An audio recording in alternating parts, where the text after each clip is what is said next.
오늘은 그리스도로 옷 입었느니라 하는 제목으로 함께 말씀을 나누도록 하겠습니다. 우리가 이제 여러 시간에 걸쳐서 바울이 갈라디아 교회 교인들에게 또 잘못된 복음에 대한 이해를 가지고 있었던 예루살렘 교회로부터 온 유대인들에게 전했던 복음의 내용에 대해서 함께 나누고 있습니다.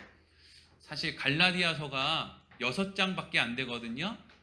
그런데 그 중에서 바울이 나는 사도가 맞아. 그리고 내가 예루살렘 교회 교인들이 전했던 복음이나 내가 전하는 복음이나 별 차이가 없어. 라고 하는 걸 설명하는 게 이 6장 중에 거진 2장이에요. 그리고 이제 6장 넘어가면 뭐 안부 인사 얘기하고 뭐 이러면 이제 거의 한 3장 정도가, 3장 정도가 바울이 복음에 대해서 설명을 하는 거예요. 그러니까 3장이면 길어요? 안 길어요, 여러분? 별로 안 길죠. 이거 뭐 읽으면 하루에 100번도 읽을 거예요, 아마 이 3장을. 근데 복음에 대해서, 복음이 뭐예요? 복음을 도대체 어떻게 설명할 수 있습니까? 라고 이렇게 물으면 뭐 얘기할 수 있겠죠. 복음은 예수 믿으면 구원받는다는 겁니다. 이렇게 얘기는 할 수 있지만, 그래서 예수를 믿는다는 게 뭔지, 그래서 구원이라는 건 어떻게 얻게 되는 건지, 이걸 구체적으로 설명을 해보세요 라고 하면 이게 쉽게 설명이 안 된단 말이죠. 그리고 제가 1부 예배 때도 그래서 요 3장밖에 안 되는 내용들, 특별히 오늘 요 한 20절 정도 되는 절에 대해서 우리 학생들하고 1부 예배 오신 성도님들한테 열심히 말씀을 전했는데, 그냥 복음에 대한 내용인데 관심은 없어요. 재미도 없고요. 다 자요. 그러니까 이게 내용이 어렵고 길어서 모르는 건지 아니면 매번 얘기를 할 때마다 자서 모르는 건지는 불분명한 것 같아요. 그러니까 눈을 뜨고 있어도 자는 거 있잖아요. 이렇게 무슨 뭐 크리스마스 케이크를 생각한다든지 느닷없이 끝나고 집에 가서 미역국 끓여놨는데 이거 쫄면 안 되는 뭐 이런 거 생각한단 말이죠. 그래서 내가 이게 지금 복음이 아직도 복음이 이해가 잘 안 되는 건지. 여러분, 복음은 일단 그렇게 어려운 내용은 아니에요, 사실. 그런데 많은 사람들이 복음에 대해서 쉽게 이해를 하지 못하거나 아니면 이해를 한번 했는데 이걸 유지하기 어려운 것도 사실이에요. 그럼 왜 이런 일이 일어나느냐? 사람은 이게 뭐 태어날 때부터 그런 건지 아니면 자라나는 과정에서 그런 것들이 이렇게 씌워졌는지는 정확하게는 뭐 제가 말하기는 어렵지만, 사람은 기본적으로 무슨 생각을 가지고 있냐면요, 인과응보라는 생각을 가지고 있어요. 인과응보. 원인이 있으면 결과가 있다. 그래서 죄 짓고 살면 벌 받는다. 복 받고 싶으면 좋은 일하고 살아라. 뭐 이런 식의 기본적인 생각을 갖고 있다고요. 다만 문제는 이게 다른 사람에 대해서는 인과응보인데 나한테 이 문제가 찾아오면 나한테는 이제 그게 인과응보가 아니라는 게 문제지, 기본적으로 사람들이 다 인과응보에 대한 생각을 하고 산단 말이에요. 내 문제만 아니라면. 그래서 사람들이 이 성경을 볼 때도 이 복음에 대한 이야기를 들을 때도 이게 사람을 헷갈리게 하는 게 뭐냐면 자꾸 우리 안에 있는 이 인과응보의 생각이 복음을 인과응보의 논리로 자꾸 끌고 가는 거예요. 그래서 구원받을 만한 짓을 해야 원인이죠.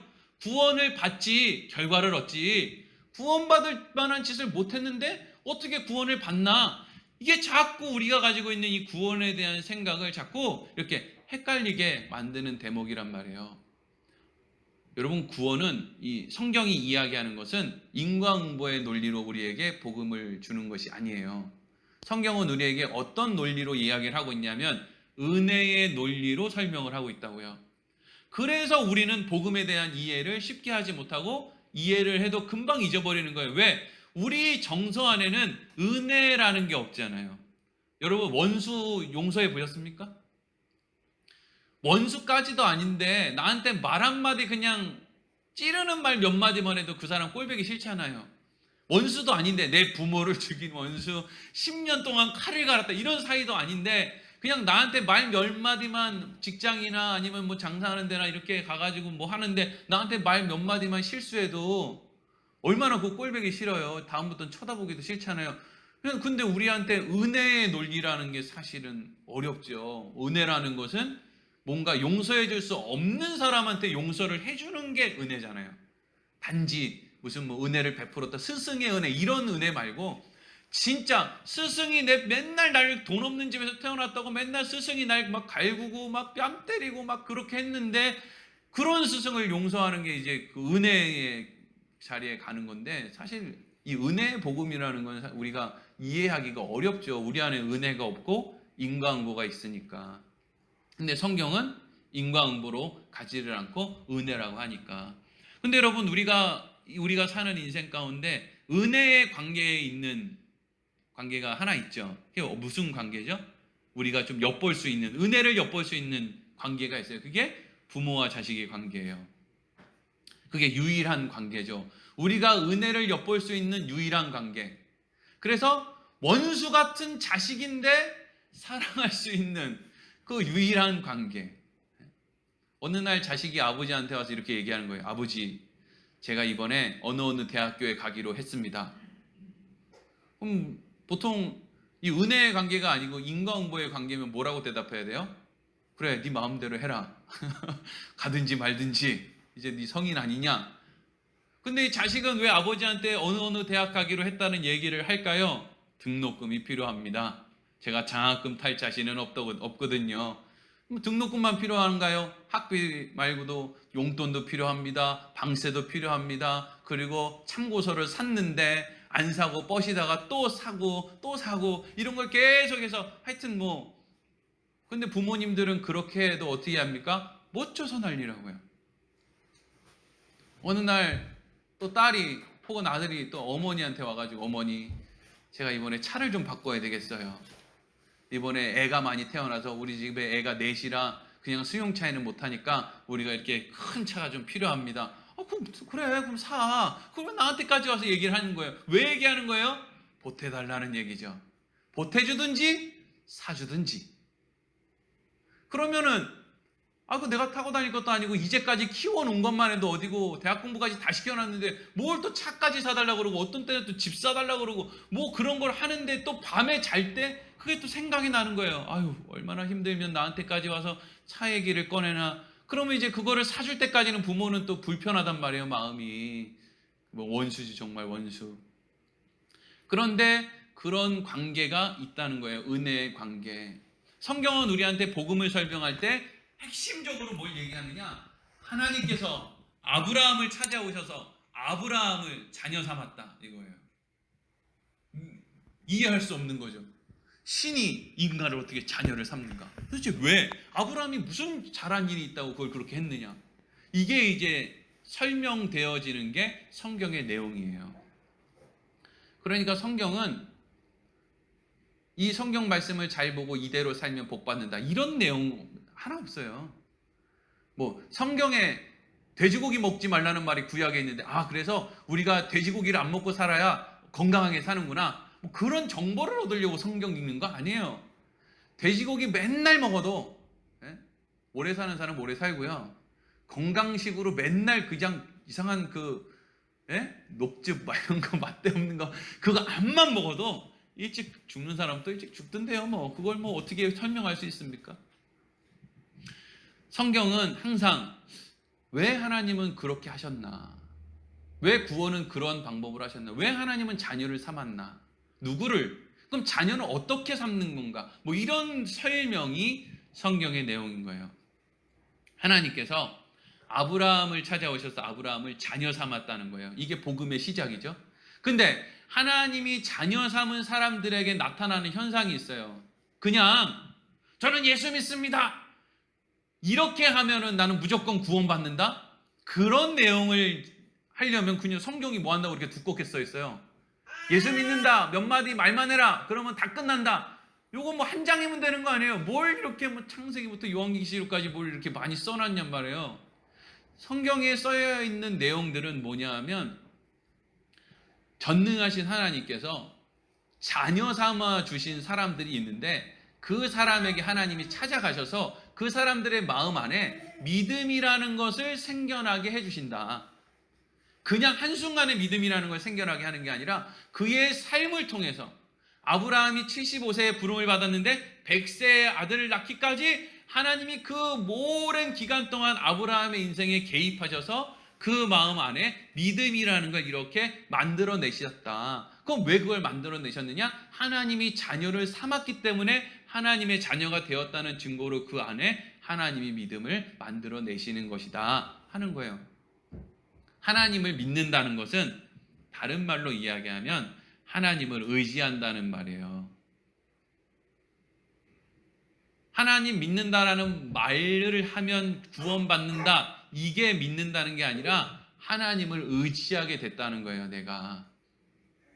그리고 하나님을 의지하면 그 하나님이 내가 의지하는 거에 대해서 아주 좋은 결과를 주실 것이라는 것을 믿게 됐다는 게 믿음이에요. 여러분, 하나님을 의지하는 거예요, 우리가. 그게 하나님의 자녀가 되었다는 증거예요. 여러분도 자녀들이 부모를 의지하잖아요. 우리도 하나님인 부모님을 의지하는 거예요. 그게 하나님을 믿는다는 것이죠. 자, 이러한 설명을 이제 바울이 갈라디아 교회 교인들에게 하는 거예요. 바울은 쉬운 말로 하려고 애를 쓰는데 그 내용이 쉬운 말인지는 잘 모르겠어요. 하여튼 제가 최대한 쉬운 말로 바울이 갈라디아 교인들에게 한 설명을 그대로 여러분들에게 해드릴 거예요. 그러니까 너무 졸리시면 뭐 어쩔 수 없지만 조금 견딜 수 있는 분은 오늘 이후에 또 들을 수 없을 수도 있으니까 하여튼 정신을 바짝 차리고 뭐라고 하는지 한번 보세요. 15절 읽겠습니다. 시작. 형제들아, 내가 사람의 예대로 말하노니 사람의 언약이라도 정한 후에는 아무도 패하거나 더하거나 하지 못하느니라. 아멘. 이제까지 복음에 대해서 설명한 바울이 이제 거기에 이제 사람들이 이해를 잘 할까? 이해를 잘 못할까? 아, 그래, 내가 더 쉬운 말로 얘기를 해야 되겠다, 이렇게 생각을 했나 봐요. 근데 더 쉬운지는 모르겠어요. 바울은 더 쉬운 말이래요, 자기가. 그래서 뭐라고 했냐면 형제들아, 내가 사람의 예대로 말하노니, 이게 뭐냐면 너희들이 쉽게 이해할 수 있도록 우리가 흔히 쓰는 그런 여러 가지 일들을 예를 들어서 내가 한번 설명을 해볼게, 이렇게 시작하는 거예요. 사람의 예대로 말하노니, 사람의 언약이라도, 이건 사람이 만든 약속이죠. 사람의 언약도 정한 후에는 아무도 패하거나 더하거나 하지 못한다. 그러니까 사람의 언약도 아무도 패하거나 더하거나 하지 못한다라고 하는 말은 사람의 언약을 얘기하려는 게 아니에요. 하나님의 언약을 얘기하려는 거죠. 사람의 언약도 함부로 패하지 못하는데 하물며 하나님의 언약을 함부로 패하겠냐, 이런 얘기를 하려는 거예요. 자, 그러면 여러분, 사람의 언약은 함부로 폐기하거나 더할 수 있습니까? 없습니까? 함부로 폐기하거나 더하거나 없앨 수 있죠. 인간들은 다 그렇죠. 다 그렇게 해먹고 사는 거죠. 네? 그래서 부동산 같은 거, 또 교회 정관 같은 거 만들 때 보면 하도 바꾸고 막 더 첨부하고 몰래 껴놓고 이러니까 그 사이에, 종이 사이사이에 지장 찍고 도장 찍고 무슨 명부 만들어가지고 뭐 하고 공동회의 때 누가 참석했는지 막 다 적고, 이거 왜 그러는 거예요? 사람들은 자꾸 몰래 자꾸 언약을 바꾸려고 그러고, 어제까지는 같은 물건을 1,000원에 사자고 계약을 다 해놨는데 오늘 물건값이 뚝 떨어져가지고 저거 1,000원이 아니라 500원에 살 수 있으면 그 계약 얼른 파기하고 요거 하고 싶은 게 인간의 마음이잖아요. 그렇죠? 그래서 이 15장에 써있는 사람의 언약이라고 할 때 이 언약은 헬라말로 디아데케라고 하는데 유언을 말하는 거예요. 유언. 사람의 유언은 이 말이에요. 사람이 죽을 때 한 유언은 바꿀 수 있어요? 없어요? 못 바꿔요. 왜? 죽어가지고 딴 말을 못하는 거예요. 그냥 사람이 유언하고 죽어버리면 그 유언을 못 바꾸는 것 같이 하나님의 언약도, 하나님은 죽으시는 분은 아니시지만 하나님은 변함이 없단 말이죠. 바꾸는 법이 없다고요. 인간이 죽으면 다른 말 하지 않는 것과 하나님이 변함없는 게 똑같다, 그렇게 이해를 해야 된다. 그런데 하나님께서는 그렇게 변하지 않을 언약을, 인간의 유언과 같은 절대 변함없는 언약을 아브라함을 통해서 먼저 우리에게 해주셨다. 그 언약이 도대체 뭐냐, 이렇게 이제 설명을 하는 거예요. 16절, 절대로 바뀌지 않을 언약이 뭐냐. 16절 시작. 이 약속들은 아브라함과 그 자손에게 말씀하신 것인데 여럿을 가리켜 그 자손들이라 하지 아니하시고 오직 한 사람을 가리켜 내 자손이라 하였으니 곧 그리스도라. 아멘. 이 약속들은 이라고 돼 있죠. 이게 단수가 아니라 복수예요. 여러 개의 약속이라는 뜻이에요. 하나님이 인간에게 약속을 하셨는데 한 번만 해주신 게 아니라 내용은 같은데 여러 번에 걸쳐서 약속을 해주셨다는 거예요. 그래서 아브라함에게도 사실 약속하셨지만 이삭과 야곱에게도 하나님이 약속을 하시거든요. 그래서 하나님은 아브라함의 하나님, 이삭의 하나님, 야곱의 하나님이 되는 거예요. 같은 내용의 언약을 계속 반복하셨다고요. 근데 그 언약이 무엇인지 이제 창세기 말씀을 통해서 알아볼 텐데, 하여튼 근데 그 언약이 무엇인지 간에 핵심이 있는데, 이 언약의 대상을 자손들이라 하지 않고 오직 자손이라고 하였다. 그런데 그 자손은 그리스도다. 이걸 지금 이제 바울이 설명하고 싶은 거예요. 이걸 잠깐 머릿속에다 두고 자손들이 아니라 자손이라고 언급하고 있다는 걸 한번 잘 보면서 읽어보세요. 창세기 12장 7절 읽겠습니다. 시작. 여호와께서 아브라함에게 나타나 이르시되 내가 이 땅을 내 자손에게 주리라 하신지라. 자기에게 나타나신 여호와께 그가 그곳에서 제단을 쌓고. 아멘.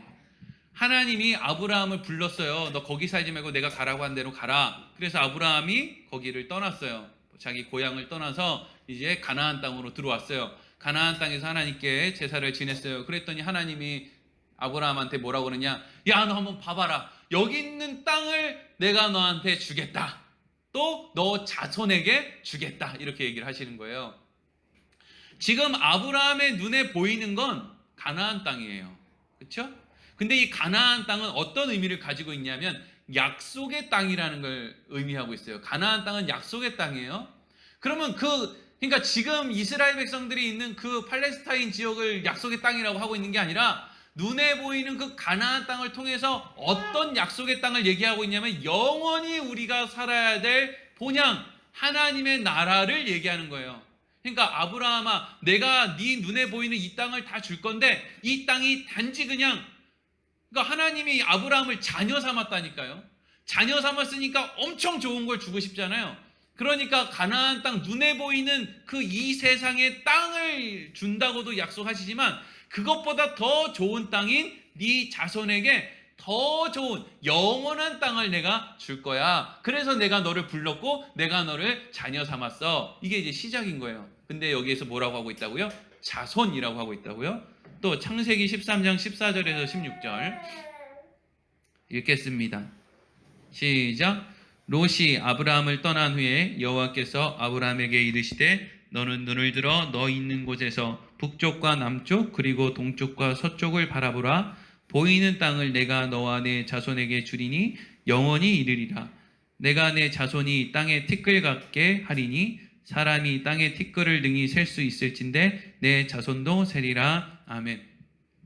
아브라함이 자식을 못 낳는 상황에서 자기 죽은 형의 아들, 조카가 롯이라는 사람이 있었는데 그 조카를 아들처럼 생각했는데 이 아들과 같이 생각했던 롯이 자기는 더 좋은 데 가서 살고 싶다고 아브라함을 떠나버린 거예요.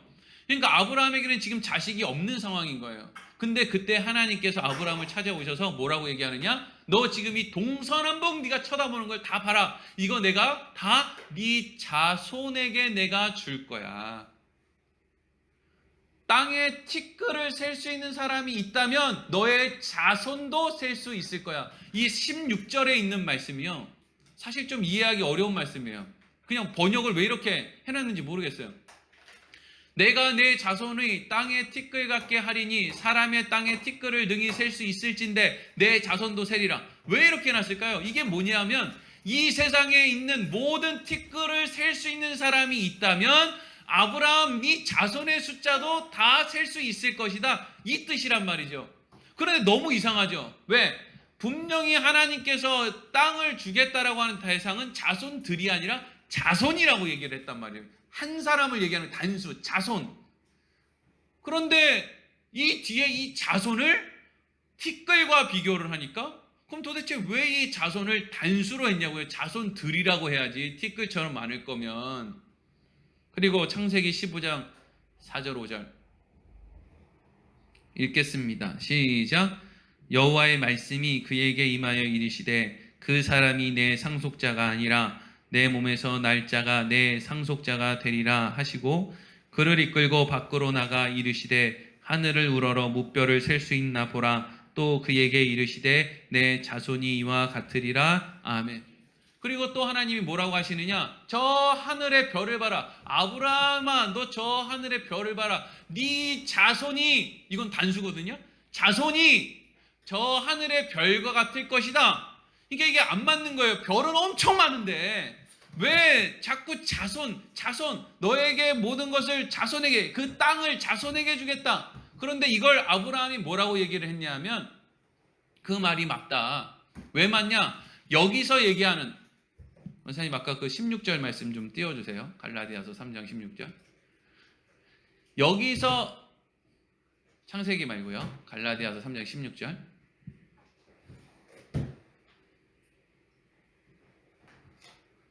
네. 자손들이라 하지 않고 오직 한 사람을 가리켜 자손이라고 한 것은 이 자손이 누구기 때문이래요?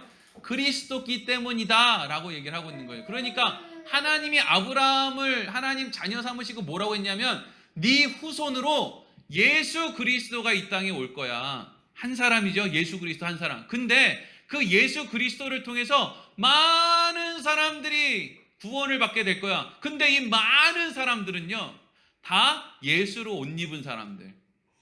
그러니까 예수님을 통해서 모든 사람들이 구원을 받게 되는데, 하나님의 나라를 허락받게 되는데, 이 모든 사람들은 다 제각각이 아니라 다 뭐가 되느냐? 예수로 옷 입고 있는 모두 다 예수가 된단 말이에요. 그러니까 이게 단수인데 내가 너의 자손에게 내 땅을 주겠다라고 했는데, 사실은 그 단수 안에 똑같은 옷을 입고 있는 많은 무리들, 하늘의 별 같고 이 땅의 티끌 같은 많은 그리스도인들이, 그러니까 여러분들도 지금 다 하나님이 보실 때는 하나로 보인다고요. 어떻게 하나로 보여요? 예수 그리스도의 옷을 입고 있는 한 사람으로 보이는 거죠. 그래서 하나님께서 그 약속을 하셨다는 거예요. 하나님께서 그 땅을 예수 그리스도를 통해서 예수 그리스도의 옷을 입은 사람들에게 그 구원을 주시겠다. 이건 은혜의 언약이에요. 우리가 할 일이 있어요, 없어요? 우리가 할 일이 없는 거예요. 그렇죠? 그냥 하나님께서, 아브라함이 할 일이 없어요. 그냥 하나님이 아브라함을 찾아오셨을 때부터 부모와 자식의 관계가 시작된 것처럼 우리에게도 그런 관계가, 우리가 뭘 해서 관계가 시작된 게 아니라 그런 관계가 먼저 시작이 된 거예요. 부모와 자식의 먼저 그 관계가, 우리도 아기를 엄마가 뱃속에서 낳잖아요. 관계가 먼저 형성이 되고 그 다음에 뭐 크다가 보면은 뭐 흘리지 말아라, 뭐 이거 찾기를 건널 때는 손 들고 건너라, 그 뒤에 교훈이 훈계가 따라가는 거잖아요. 먼저 관계가 시작되었는데 하나님께서는 아브라함에게, 너에게, 또 너의 후손들에게, 아브라함의 후손들에게, 그 자손에게 내가 언약한 땅을 주겠다, 이 약속을 먼저 하셨다라는 거예요. 어렵지 않으시죠? 일부 예배 때 한 13번 정도 물어봤어요. 여러분, 여기까지가 중요해요. 뗄 수 없어요. 몇 번을 강조해도 이거는 지나침이 없어요. 하나님이 택하신 하나님의 자녀를 하나님과의 관계에서 떼어놓을 수 있는 존재는 없어요. 심지어 내가 그렇게 완악하게 살려고 애를 쓰고 살아도 안 떨어져요. 요즘에 그 조모 씨 때문에 안산에 그 난리가 났잖아요.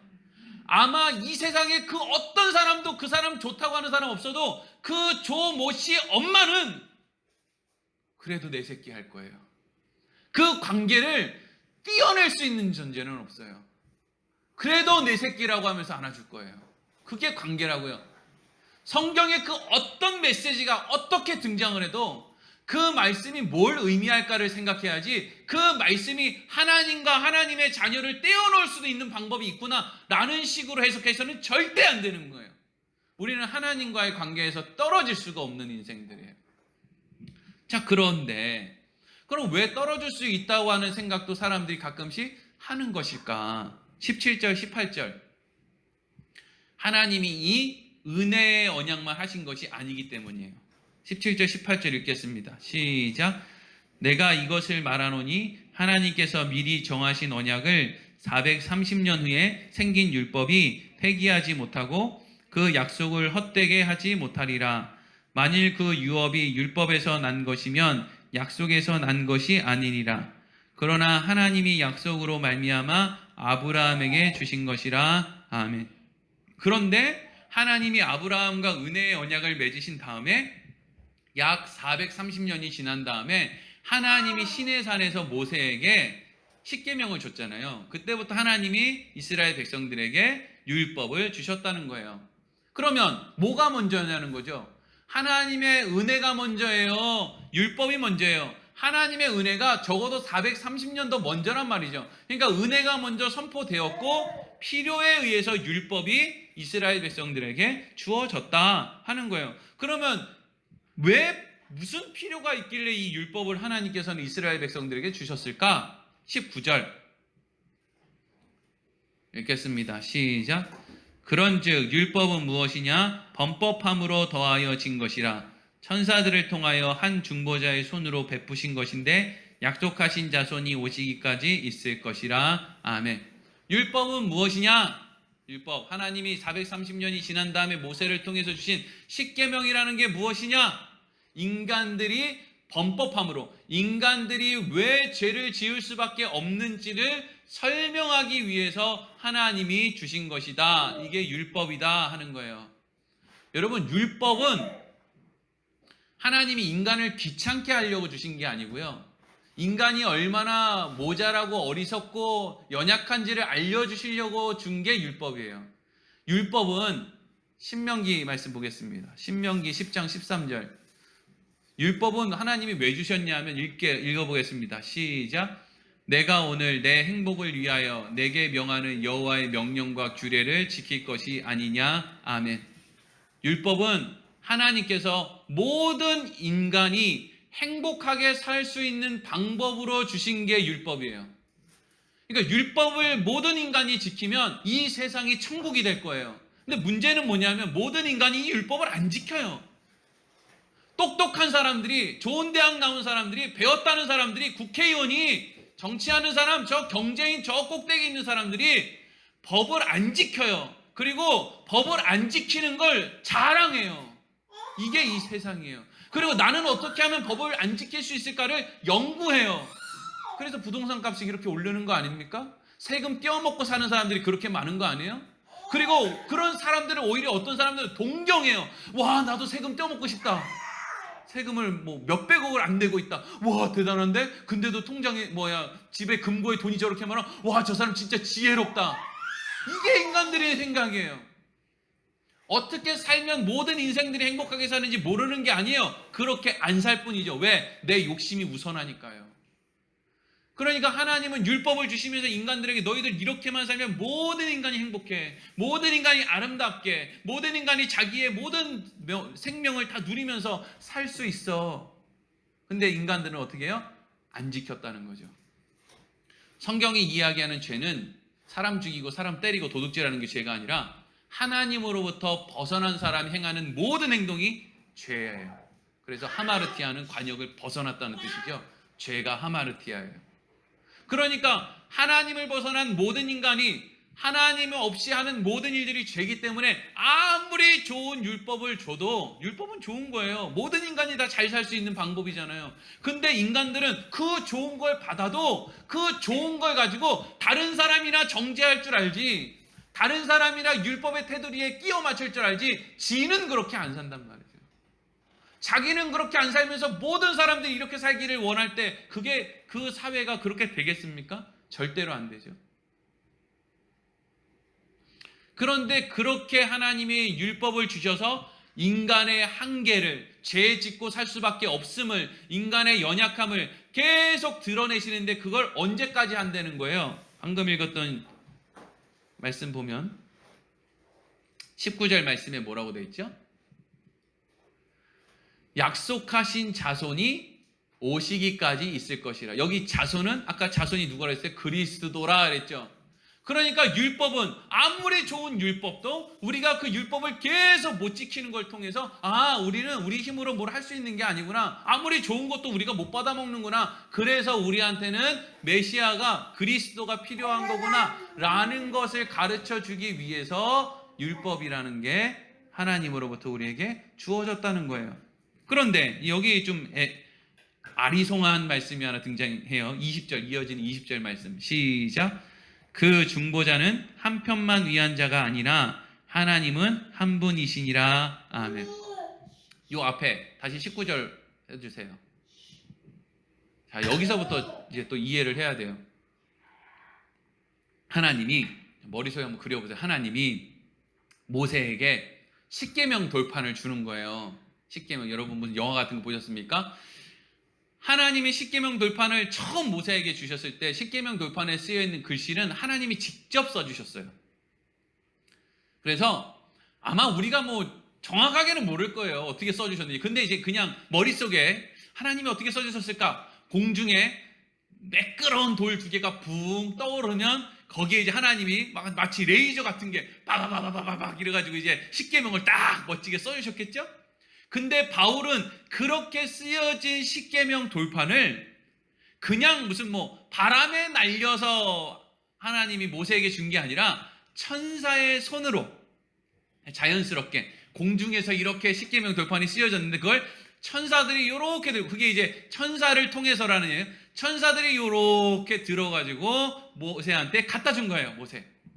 그러니까 이제 모세는 지금 그 돌판을 받아들임과 동시에 뭐가 됐냐 하면 하나님과 이스라엘 백성들이 지금 이 율법이라고 하는 언약을 맺는데 이 언약의 중개인, 여기 나오는 중보자는 공인중개사처럼 땅을 팔 사람과 땅을 살 사람이 있으면 그 사이에 그 거래를 잘 연결해주는 중개인처럼 모세가 하나님과 이스라엘 백성들의 율법의 그 약속을 중개하는 역할을 했다. 그래서 이제 중개자, 여기는 중보자라고 하는 말을 쓰는 거예요. 중보자는 사실 온전한 중보자는 예수님밖에 없어요. 왜냐하면 이 중보자의 역할은 하나님 쟤네들 좀 용서해 주세요 라는 역할을 하는 건데 예수님과 같이 죄 없는 분이 그런 역할을 하지 죄 있는 존재가 죄 있는 존재를 용서해 달라고 하는 중보자는 없으니까요. 그러니까 여기에 있는 중보자는 중개인과 더 가까운 뜻이에요. 그런데 무슨 이야기가 20절에 나오냐면요, 20절 띄워주세요. 그 중보자는 한 편만을 위한 자가 아니나 라고 돼 있죠. 여기 중보자가 누구라고 그랬어요? 모세라고 그랬죠. 모세. 그러니까 모세는 하나님 편에도 있고 이스라엘 백성들 편에도 있어서 둘을 계약을 맺어준 거예요. 뭘로요? 율법으로 계약을 맺어준 거죠. 율법은 지킬 율자의 법법자예요. 그러니까 율법도 여러분 대충 하면 안 되는 거예요. 신명기 28장에 보면 하나님의 계명을 지키는 자는 뭐 무슨 복도 받고 무슨 뭐 떡반죽 부르 또 어떻게 되고 좋은 말씀 나오고 그 뒤로 어마어마하게 긴 말씀이 저주받고 가도 저주받고 들어와도 저주받고 막 저주에 대한 이야기 엄청나게 많이 나와요. 그러니까 하나님이 이스라엘 백성들에게 율법을 주실 때 아주 진지하게 주셨단 말이에요. 그러니까 은혜의 언약을 맺으신 이후에 430년이 지났을 때 율법의 언약을 새롭게 주셨는데 이 율법의 언약이 하나님이 주실 때 매우 진지하게 주신 언약이라는 거예요. 이걸 안 지키면 죽어. 이거 반드시 지켜야 돼. 근데 그 율법의 언약을 사람들이 지키냐고요. 이스라엘 백성들이 지켰습니까? 안 지켰단 말이에요. 그러면 그 중보자는 한 편만 위한 자가 아니다라는 말은 뭐냐 하면 이 모세는 하나님과 이스라엘 백성들의 그 율법이라고 하는 언약을 세울 때 중개인이었잖아요. 그러니까 이스라엘 백성들이야 만약에 모세가 이스라엘 백성들만의 편이면 안 지켜도 괜찮아 어차피 우리는 은혜의 언약이 있어 이렇게 할 거 아니에요. 한 편만을 위한 자면. 근데 방금 뭐라고 써 있어요? 모세는 한 편만을 위한 자가 아니라고 돼 있죠. 그러니까 모세가 이렇게 얘기하는 거예요. 야 니네들 왜 율법 안 지켜? 율법 지켜야지. 성경에 나오는 모든 모세라고 언급된 이 신약 성경에 나오는 모세는 다 율법을 의미하는 거예요. 모세는 율법을 의미해요. 모세는 하나님 편에도 있고 백성들 편에도 있어서 만약에 백성들이 율법을 다 지켰는데 하나님이 복을 안 준다 그러면 아마 모세가 이렇게 얘기하겠죠. 하나님 왜 복 안 주세요? 주신다고 했잖아요. 근데 반대로 이스라엘 백성들이 율법을 안 지켰어요. 그렇다면 모세는 한편만을 위해 있는 자가 아니니까 이스라엘 백성들에게 얘기를 하는 거죠. 니네 왜 율법 안 지켜? 너 율법 안 지키면 하나님한테 혼나. 하나님이 저주 준다 그랬잖아. 하나님 쟤네들 좀 혼내야 되는 거 아닙니까? 이 역할을 하는 게 모세였다는 거예요. 근데 여기까지 이해되시죠? 네. 그런데 모세는 양쪽 편의 계약을 중개하는 역할이니까 그런 역할을 하지만 뒤에 뭐라고 써 있어요? 하나님은 몇 분이래요? 하나님은 한 분이다. 이 뭔 얘기냐? 하나님은 왜 한 분이냐? 은혜의 언약을 말씀하신 하나님이랑 율법을 이야기하신 하나님은 다 같은 한 분이다. 같은 마음을 가지신 분이다. 은혜의 언약을 가지고 율법을 주신 거다. 그러니까 모세가 하나님 쟤네들 저렇게 하면 혼내야 되는 거 아닙니까? 라고 했을 때 그 한 하나님은 이전에 값없이 은혜의 언약을 하신 그 하나님이라서 뭐라고 대답을 하시느냐 하면 그래. 쟤네들 율법 지켜야지. 근데 안 지켰잖아. 그러면 쟤네들한테 책임을 물어서 저주를 줘야 되지. 그래. 그래서 내가 그 책임을 감당할 거야. 이리로 간단 말이야. 이해가 잘 되시죠? 그게 같은 마음을 가지신 하나님이라는 거예요. 모세는 그 사이에서 이스라엘 백성들이 우리들이 그리스도인들이 율법 지켜야 되는데 잘 살아야 되는데 그럴듯하게 살아야 되는데 책임을 가지고 살아야 되는데 교회 와서도 봉사하고 뭐 열심히 충성하고 헌금도 잘하고 헌신하고 해야 되는데 이건 모세예요. 모세가 계속 우리를 지적할 거예요. 근데 하나님 뭐라고 한다고요? 그 은혜, 아브라함과 했던 그 은혜의 언약을 맺으신 그 하나님 아버지가 그 책임을 우리를 대신해서 지신다는 거예요. 그게 예수님이 이 땅에 오셔서 죽은 이유예요.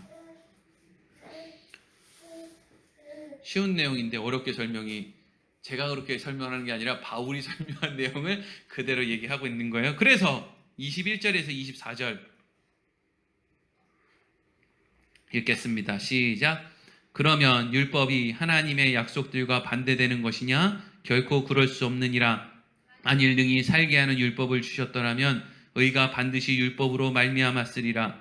그러나 성경이 모든 것을 죄 아래 가두었으니 이는 예수 그리스도를 믿음으로 말미암는 약속을 믿는 자들에게 주려 함이라. 믿음이 오기 전에 우리는 율법 아래 매인 바가 되고 계시될 믿음의 때까지 갇혔느니라. 이같이 율법이 우리를 그리스도께로 인도하는 초등교사가 되어 우리로 하여금 믿음으로 말미암아 의롭다함을 얻게 하려 함이라. 아멘. 그래서 바로 묻는 거죠. 아니 왜 하나님은 은혜의 언약을 아브라함한테 주셨는데 430년 뒤에는 또 이걸 또 지켜야 복을 받는다고 하는, 근데 그 지켜야 복을 받는다고 하는 율법은 지킬 수 있다는 거예요? 없다는 거예요? 애초에 못 지키는 거예요, 인간들이. 그러니까 니네들은 애초에 이렇게 좋은 걸 못 지킨다라는 걸 통해서 니네는 메시아가 필요하다라는 걸 얘기하고 싶어서 하나님이 율법을 주셨단 말이에요. 그러니까 방금 21절에 뭐라 그래요? 율법이 하나님의 약속들과 반대되는 것이냐? 사실 반대되는 것 같잖아요. 요 앞에는 은혜로 거저준다 그랬는데 뒤에는 마치 이걸 지켜야 준다는 것 같으니까. 그런데 둘이서 그러니까 반대되는 것이냐? 그런데 결코 그렇지 않다. 왜?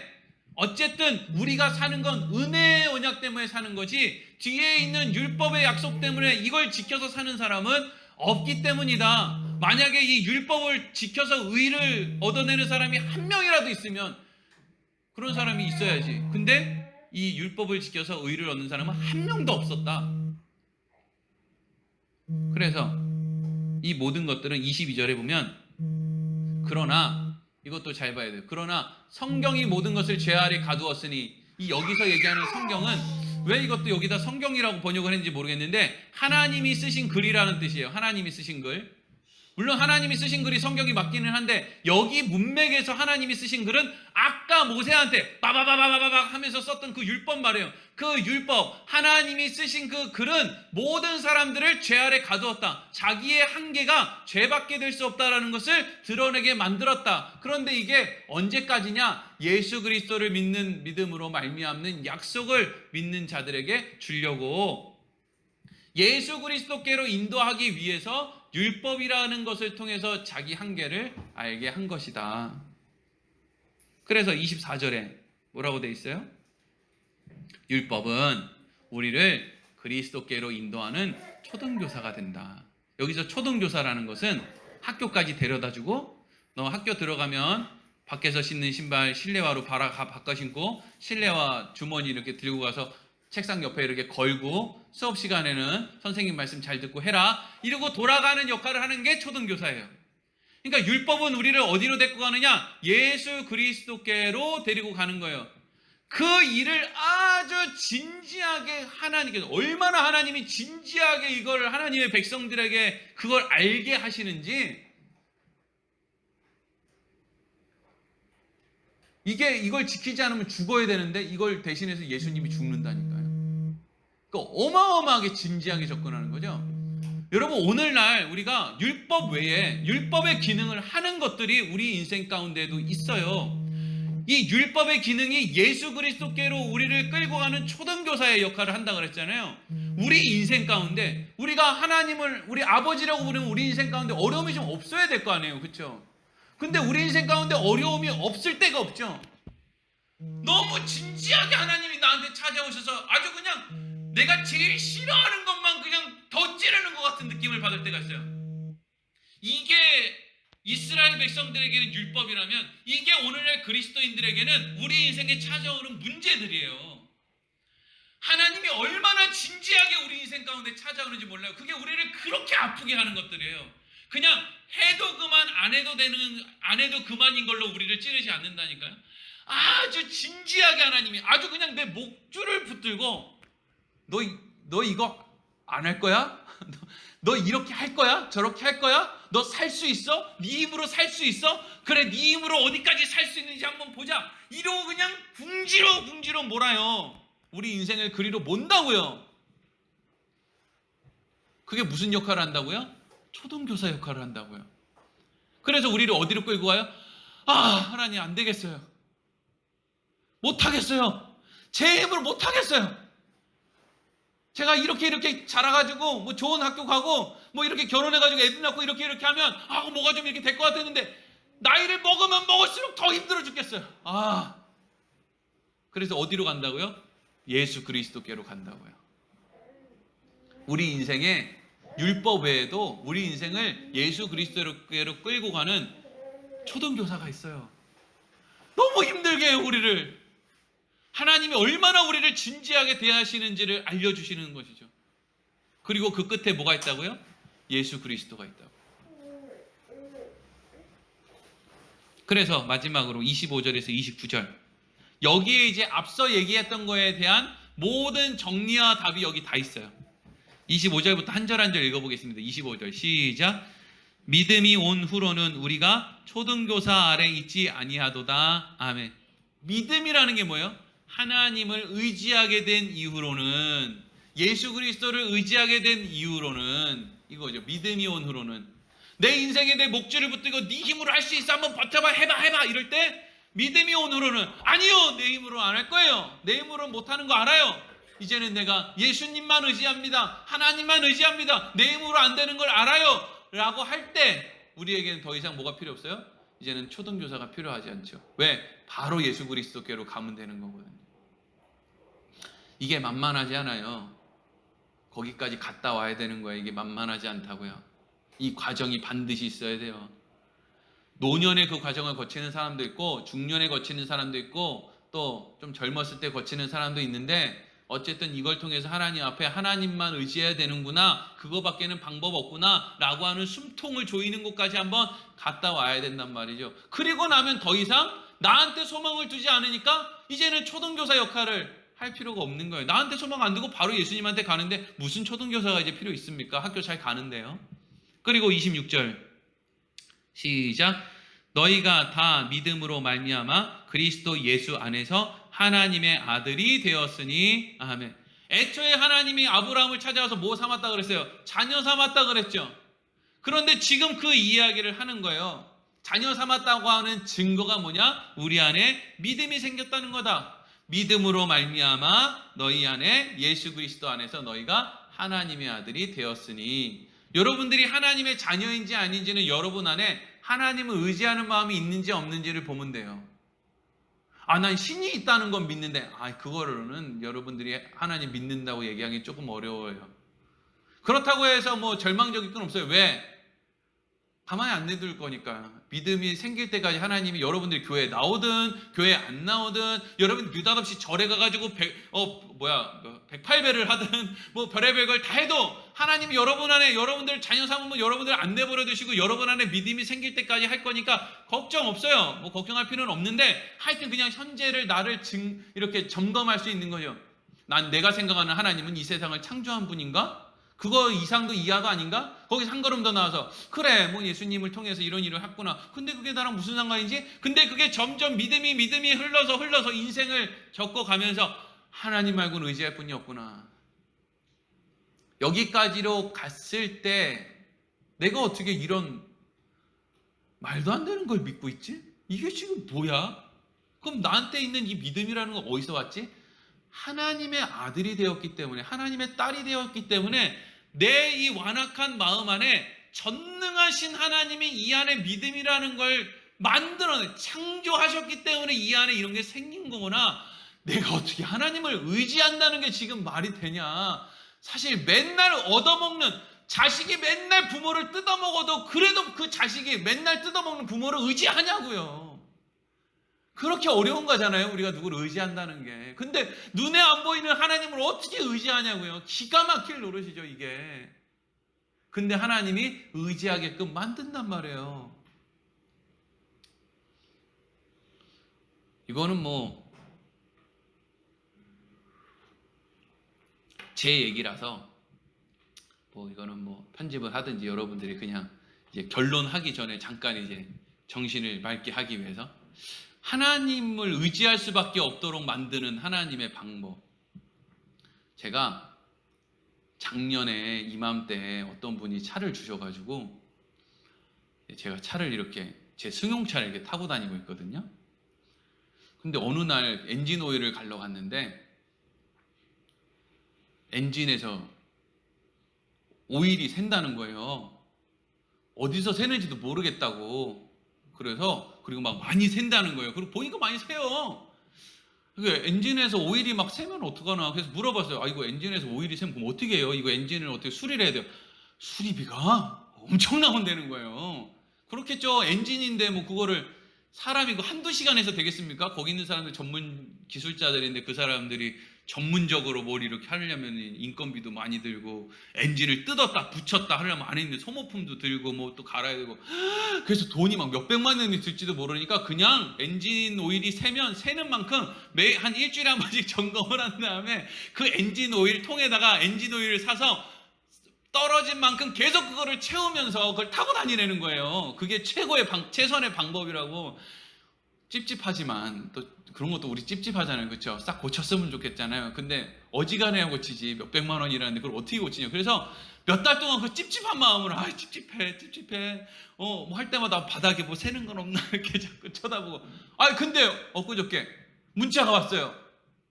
그 사이에 하나님 이거 찝찝해요. 이거 근데 너무 비싸서 이걸 돈 주고 하는 것도 찝찝하고 그냥 하자니 또 그냥 타고 다니자니 찝찝하고 이걸 어떻게 하면 좋습니까? 이러고 있는데 문자가 왔어요. 엊그저께 무상 수리해 준다고 현대에서. 네. 이거 현대 이거 정식 명칭 들어가면 또 안 되나? 공짜로 거기 있는 거 하자가 있을 수 있으니까 엔진에서 오일 새는 차는 일단 현대로 다 갖고 와라. 그래서 하자 있는 거 있으면 다 수리해 줄게 이러고 문자가 온 거예요. 그래서 지금 예약해놨는데 그 엔진을 하여튼 열어가지고 안에 있는 거 하여튼 절대로 기름 안 사게 엔진을 싹 다 공짜로 갈아주기로 했어요. 유치하죠. 제가 이런 유치한 얘기를 하는 건 뭐냐면은 하나님이 목사도 믿음이 너무 없어서 하나님을 의지하는 게 쉽지를 않은 거예요. 그러니까 이렇게 유치한 일들을 반복해서 이런 일들이 한두 번이 아니에요. 이런 유치한 일들을 우리 인생 가운데 자꾸 쌓아요. 하나님의 전능하심으로 하나님의 스케일 엄청나지 않습니까? 제 차 엔진 고쳐주시려고 국내에 있는 그 엔진을 싹 다 수리해 주기로 했더니 얼마나 엄청난 스케일이에요. 그러면서 우리한테 자꾸 얘기하시는 거예요. 이래도 안 믿을래? 이래도 의지 안 할래? 이래도 네 힘만 믿고 절망하고 있을래? 어차피 절망하고 있으나 믿고 있으나 뭐가 달라져요? 달라지는 거 하나도 없어요. 그냥 우리 마음의 문제예요. 하나님이 나 책임져 주실 거야 이러고 있어도 오늘 하루는 가고, 아유 내일이면 나 죽을지도 몰라, 나 이러고 살다가 절망스럽게 비극적으로 살다 죽겠지 라고 하는 마음을 갖고 있어도 오늘 하루는 그냥 가는 거란 말이에요. 똑같아요. 뭐 하나 뭐 보증되는 거 없잖아요. 근데 하나님이 늘 얘기하는 거예요. 봐봐, 작년에 있었던 일 기억나? 재작년에 있었던 일 기억나? 10년 전에 있었던 일은, 20년 전에 있었던 일은 기억나? 그거 다 기억나면 믿어봐. 어차피 그럼 안 믿으면 어떡할 건데? 의지 안 하면 다른 뾰족한 수 있어? 그러면 거기 갔다 와. 뾰족한 수 있는데 갔다 와. 100번이고 1000번이고 거기 갔다 와. 거기 갔다 오는 게 율법으로 구원을 받으려고 애를 쓰는 거예요. 거기 갔다 와. 근데 내가 기다려줄게. 갔다 오고 그 다음에는 나를 믿어. 나를 의지해. 왜? 내가 네 아버지야. 내가 네 어머니야. 내가 네 부모야. 내가 너를 더 잘 알아. 내가 너를 너보다 더 사랑해. 이게 하나님이 성경을 통해서 얘기하는 거예요. 내가 너를 더 잘 알아. 내가 너를 더 사랑한다고 너보다. 네가 너를 사랑하는 것보다 내가 너를 더 사랑해.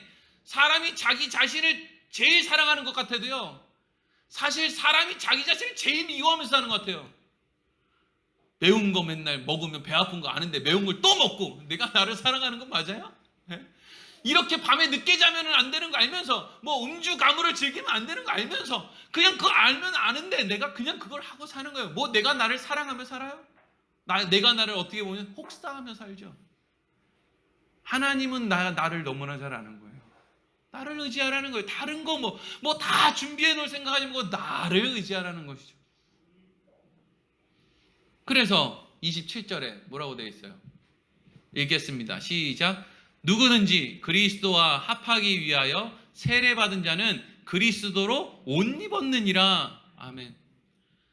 여기서 세례받은 자라는 것은 제가 이제는 세상이 아니라 내가 아니라 사람의 힘이 아니라 하나님 의지하기로 했습니다. 이게 세례를 받았다는 거예요. 군대 가면 바나나 이렇게 주면은 그냥 집단으로 세례받는 거 있거든요. 물론 그런 세례가 전혀 의미 없다는 얘기를 하려는 건 아니고요. 그 마음 가운데, 그러니까 세례를 옛날에 그렇게 받았어도 지금 마음으로, 그때 받은 세례는 형식은 세례가 맞는데 그때 내가 의미가 준비가 잘 안 됐구나. 지금 그 형식을 다시 할 필요는 없지만 그 의미를 새롭게 하긴 해야 되겠다. 내가 이제 세례 받은 사람이네. 내가 하나님을 의지하기 시작했네. 그러면 하나님을 의지하기 시작한 사람들은 다 어떤 사람이라는 거예요? 그리스도로 옷 입은 사람들이에요. 그 안에 믿음이 들어간 사람, 그리스도로 옷 입은 사람. 그리스도의 옷을 입고 있어서 하나님이 보실 때는 지금 여기 있는 사람들이 다 똑같이 보이는 거예요. 우리는 다르게 보이지만 하나님은 여러분들이 다 똑같이 보이는 거예요. 그래서 하나님은 여러분들을 차별 없이 다 사랑하는 거예요. 모든 여러분들의 인생 가운데 하나님이 여러분들을 예수 그리스도께로 인도하기 위해서 얼마나 진지하게 여러분들을 괴롭히냐고요. 근데 그 하나님이 더 이상 예수 그리스도께로 여러분들을 끌고 가지 않아도 되는 그 영원한 하나님의 나라에서 여러분들을 얼마나 진지하게 사랑해 주시겠어요? 얼마나 아름답고 복된 것들이 거기 준비되어 있겠냐고요. 더 이상 여러분들에게 어려움을 주지 않아도 돼요. 여러분들은 이미 그리스도로 옷을 입은 사람들이란 말이에요.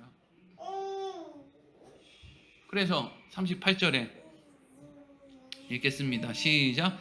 너희는 유대인이나 헬라인이나 종이나 자유인이나 남자나 여자나 다 그리스도 예수 안에서 하나이니라 이러죠. 그래서 내 자손에게 줄 것이다 라고 하는 말과 내 자손이 하늘의 별과 같을 것이다 라고 하는 말이 성립이 되는 거예요. 왜? 그리스도인은 다 뭐니까? 하나니까. 엄청 많은데 그 엄청 많은 존재들이 죄로 따지면 다 제각각이라서 수가 엄청 많을 텐데 그거 말고 예수 그리스도로 옷 입은 걸 통해서 싸그리다 헬라인이든 유대인이든 이방인이든 모든 남자든 여자든 다 하나님 보실 때 뭘로 보인다고요? 하나로 보인다는 거예요. 그래서 하나예요. 근데 아브라함 때부터 하나님이 뭘 약속했어요? 내가 그 자손에게 그 땅을, 약속의 땅을 주겠다. 뭐 아직 아무것도 안 했는데 이미 약속이 먼저 나왔어요. 그 자손에게, 그리스도로 옷 입은 그 자손에게 내가 주겠다. 한 행위는 하나도 언급 안 했어요. 그건 상관없어. 내가 그렇게 할 거니까. 그러니까 여러분, 누가 너 그렇게 살면서 그리스도인이라고 할 수 있어? 라고 물으면 나 이렇게 살아서 그리스도인이다. 이렇게 얘기를 해야 돼요. 처음부터 내가 그럴듯하게 살고 싶으면, 살 수 있으면 뭐 한다고 내가 그리스도인이 되냐? 나 이렇게밖에 살 수 없어서 난 그리스도인이다. 처음부터 완전하게 살 수 있으면 뭐 한다고 예수 그리스도의 옷을 입냐? 내 옷도 깨끗한데. 근데 내 옷이 원래 더럽기 때문에 여기 있는 거야. 나 원래 이렇게밖에 못 살아서 그리스도인이야. 너는 얼마나 대단하게 잘 살아서 예수도 안 믿고 그러고 사냐? 방법도 없는데. 그리고 마지막으로 29절 시작. 너희가 그리스도의 것이면 곧 아브라함의 자손이요 약속대로 유업을 자니라. 아멘. 그리스도의 것이면, 그리스도의 옷을 입은 자면 아브라함의 자손이자 약속대로 유업을 이을 자. 앞서서 하나님이 아브라함에게 주신 그 자손에게 주시겠다고 한 그 땅, 그것을 얻을 자니라. 유업을 얻을 자니다. 이 뜻이에요. 집에 가서 몇 번 더 읽어보세요. 어렵지 않아요. 하나도 어렵지 않아요. 내용이 어렵지 않고요. 헷갈리지 않아요.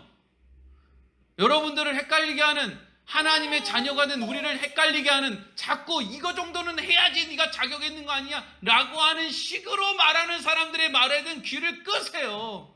이건 마치 여러분의 아들, 딸에게 누가, 그 친구들이 와서 야, 너 그런 식으로 해서 네 아버지 자식이라고 할 수 있어? 네가 더 똑바로 살아야 아버지 자식이지. 너 그렇게 개판치고 살면 차라리 집 나가는 게 낫지. 그러면 부모 입장에서 어떻게 하겠어요? 저 친구가 저게 이상한 놈이네. 나는 내 자식이 무슨 짓을 해도 그게 내 자식이지. 난 내 자식, 내가 집에서 같이 살고 싶은데 지가 뭔데 자격이 있니 없니를 따지냔 말이에요. 여러분, 그러니까 누가 자꾸 여러분들에게 그리스도인이 될 자격이 있니 없니, 구원받을 자격이 있니 없니 그러면 그 말을 끊어버리란 말이에요. 하나님의 말씀이 자녀 삼았다는데, 행위 때문이 아니라는데, 믿음으로라는데, 그래서 그 모든 사람들이 예수로 옷 입어서 다 하나이고 모든 사람에게 유업을 주신다는데 그 과정 속에 행위는 없다는데, 거기다 행위를 집어넣는 건 목사들밖에 없어요. 왜? 교회 돈 벌어야 되니까. 하나님의 자녀의 길 포기하고 목사의 길 선택한 사람들이에요. 어떻게 하나님의 자녀가 하나님의 자녀들에게 하나님의 자녀가 되는 방법에 행위를 낼 수가 있습니까? 자기도 못하면서. 바울이 그거 넣을 수 있겠어요? 예수 믿는 사람 잡아 죽이러 다니는 사람인데. 그래서 여러분, 오늘 말씀 통해서 하나만 생각하세요. 여러분, 신앙생활을 할 때 자유함 가운데 하세요. 여러분들은 하나님의 자녀고 자유하세요. 헌금을 해야 되겠다? 자유함 가운데 자원하는 마음으로 하세요. 전도를 해야 되겠다? 언제까지 몇 명 안 하면 권사 자격 박탈 이런 거 안 해요. 그러면 전 벌써 목사 자격 수도 없이 박탈됐을 거예요. 그런 거 안 한다고요. 자원하는 마음으로 하는 거예요. 왜? 우리는 하나님의 자녀이고 자유인이거든요. 자유롭게. 여러분들은 충분히 그렇게 해도 되는 하나님의 자녀들이에요. 자유롭게. 기도하겠습니다.